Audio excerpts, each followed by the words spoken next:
And we're happy to welcome back for the third of 5 appearances all week long on the agenda, Janice Stein from the Munk School of Global Affairs at the University of Toronto. We're talking China all week, and today we're going to talk about this most unique combination of authoritarian capitalism that they are, in some respects, perfecting these days.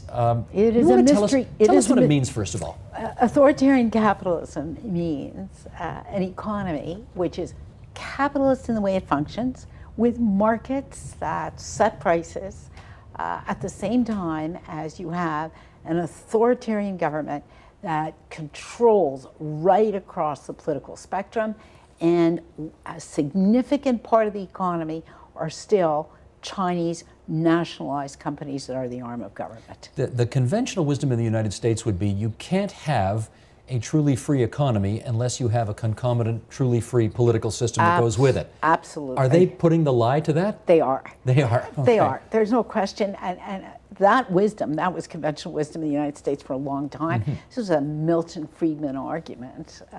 But when the Soviet Union imploded, that argument seemed to be beyond question, beyond doubt. Barely 20 years later, Steve, we have this stunning example of a highly authoritarian government that is whose economy is growing more rapidly than any other economy in the world. Is this an ideology like communism, Leninism, Marxism, whatever? That's probably the biggest, the $64,000 question about China. Does China seek to export its model to other parts of the world? And we don't have any evidence that the Chinese are proselytizers for what they're doing. But that having been said, many countries are transfixed by what China has done. In Latin America, for example, governments are looking around and saying, oh, this is an attractive option. In Africa, governments are looking and saying, we can fundamentally reinforce our authoritarian system, but by opening up markets, by allowing foreign investment, by trading with the world, we can get many of the advantages without having to pay a political price for it. So it's powerfully seductive in many parts of the world. You think about that kind of system over here, and let's face it, to give up that kind of political freedom would be horrifying over here. But over there, can you say that it kind of works? Well, of course, there never was that kind of political freedom to give up in China. There is thousands of years of Confucian tradition in which the centralized government of China was always important in steering the economy. And the Chinese economy, throughout its history, has always done well when there's a central government that actually manages the allocation of water, which was the critical issue to manage in a largely agrarian society. When there was a weak government, China flew apart and split into pieces and experienced a lot of violence. So the lesson for China, when it looks back at its own history, strong, central, authoritarian government is what keeps China together and is what generates wealth. That's not a new story for China. But do we have you got to ask nowadays whether or not they're doing it for different reasons. Understand the historical perspective on this, but obviously many people look at the country and say, well, they want it that way because they just want to keep the Communist party in power forever and ever. Is that what's behind it as well? Well, each generation of rulers, to use a Chinese term rather than one that we would use, each generation of rulers has had its own reasons for strengthening the central authority of the state. But for Chinese, this is not an inherently uncomfortable experience. It's not as if they look back with nostalgia on a period where there was any sort of independent press, where there were these brief moments, but literally moments in Chinese history where there was an opening. But this is something that Chinese are comfortable with in a way that many other societies in the world would not be. And it's for that reason that I actually do not think this is a potentially exportable model to others. Let me read something from the Washington Post here. In the Beijing Consensus, Stefan Halper lays out the crafty tactics China has deployed to push its brand of state capitalism over the West's messy, market-driven version. For example, China has shown countries from Africa to Asia, as you just suggested, to South America, that robust economic growth can be achieved and sustained under the controlling hand of the state. In place of the aid structure known as the Washington Consensus, which imposes onerous, free market conditions on emerging countries in exchange for assistance, a Chinese alternative has emerged that provides generous debt relief, infrastructure investment, and other assistance with fewer demands. The Beijing Consensus, as Halper calls it, diminishes the monetary and ideological suasion of the West that has long guided international development. Is authoritarian capitalism a genuine competitor to liberal democracies everywhere in the world now? I think it is. If we think back for a moment to Francis Fukuyama's book, The End of History, which was really the triumph of democracy and capitalism together. And how many years ago was that now? Not long Not ago. that long ago, is it? Again, this was a very short 20 years ago. 20 years Yeah. ago, right? So this is really just a moment in history. And yet before us, we now have highly authoritarian government that is producing doing two things, not only producing astounding levels of growth, but is lifting unprecedented numbers of people out of poverty.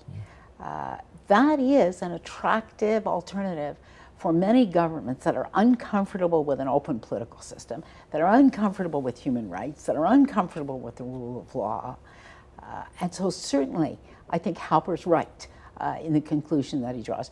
So the interesting challenge, we don't have the answer yet, Steve, as China really moves into an information economy, into a knowledge economy, is it going to have to open more and more?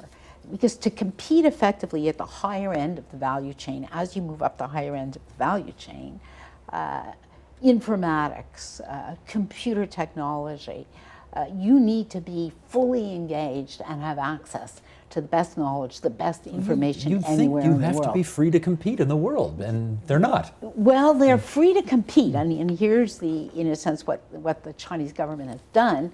If it's scientific information, you can get it, right? But it's walled off the opportunity for political organization, for political expression. How long it can maintain that wall as China becomes more and more sophisticated, as the kinds of things it designs and develops require engagement with the best in the world, is really a big open question. Here's Tom Friedman of the New York Times. One-party autocracy certainly has its drawbacks, but when it is led by a reasonably enlightened group of people, as China is today, it can also have great advantages. That one party can just impose the politically difficult but critically important policies needed to move a society forward in the 21st century. He sounds a bit admiring of what they're, That's an atypical Tom Friedman comment, frankly. But the question I have, Steve, as we look forward over the next 10, 15 years in China, one of the real risks with closed governments, with authoritarian governments, they actually don't get the feedback they need, right? The information doesn't flow back to them. They don't correct in time. They're too slow to react. And therefore what? And therefore, ultimately, their capacity to compete and to grow is diminished. China's just really entering the period where it's no longer at the low end of the manufacturing chain, where it's quite simple, right? It's beginning to move up. It's moving into the design stage. It's moving into the stage where it has to become an innovator in technology, in product design. As it moves into that stage, it's much tougher for a government to manipulate the information flows, to provide the right market signals if the structure is closed. I don't mean to be crass or insensitive in saying it this way, though, but if a government gets out of touch, this is a government which, 30 years ago, didn't have any problem just mowing down thousands of its own people in Tiananmen Square in order to put things, quote unquote, back to normal. So perhaps the consequences of not being in touch with the people aren't so severe over there. Well, there's no question they have more room for maneuver than any democratically elected government. 20 years ago, 21 years ago, June 4th, 89. June 4th, 89. They certainly have more room to make a mistake than a government does in a democracy, where you can be, absolutely punished for making a serious mistake. The bigger challenge, though, is not so much that if they make a political mistake, they can shut it down as they did in Tiananmen Square. The bigger challenge if their computer people aren't open and free and able to engage with the best in the world, if their design people aren't able to do this, are they going to produce the next Steve Jobs? No, but they'll just Not steal the likely. next Steve Jobs, won't they? Well, yeah, but the rewards don't necessarily go to those who steal the technology. The best rewards go to those who actually design it, invent it, commercialize it, and lead. Okay. And China hasn't confronted that one yet. Talk to us about this, though. The conventional wisdom, again, would be that as a society gets wealthier, as economic growth takes, and all of this movement from the countryside to the cities, and people start to feel Richer and more secure. Yes, more prosperous, more secure, they will demand the political freedom that in most other countries in the world, certainly Western nations, accompanies that. I don't think that's correct. You don't and think? that has been the conventional wisdom in the West for years and years. As you modernize, you produce greater demands for democracy. In fact, not only in China, but in other parts of the world, it's apparent that the first and most important demand people have is for security and order. Because if you don't have that, everything is put at risk. Right. That's true in Afghanistan, that's true in China, both at opposite ends of the wealth spectrum here. And for Chinese, the enormous excitement about their own potential, the sense that China is returning to its historic position in the world. Just one statistic here, Steve, which is interesting. In 1700, which is over 300 years ago, China was the dominant economy in the world, right? So you talk to Chinese today, it is not that China is emerging, it is China is returning. To its historic position in the global economy. There's enormous pride, sense of nationalism, sense of excitement about this, and demands for political freedom are not that high on the agenda. Okay, but for all its faults, there are still far more people trying to get into the United States to enjoy its personal and economic freedom than are trying to leave the United States. Absolutely. And I wonder, does China represent a similar kind of, does China's culture and economy have similar appeal? No, It China's not a magnet for global talent. Actually, Chinese students come to the United States in the thousands to study at American universities. The Chinese government recognizes that the best, most innovative are in the United States. So China is pulling its people out of poverty at an unprecedented rate. It is a miracle. You go to China, you look at the airports that exist in China, you look at the highways, you look at the fast trains, and frankly, Canadians. We should be ashamed, eh? Right. They're ahead of us. They're way ahead of us. We're not even in the ball game, frankly.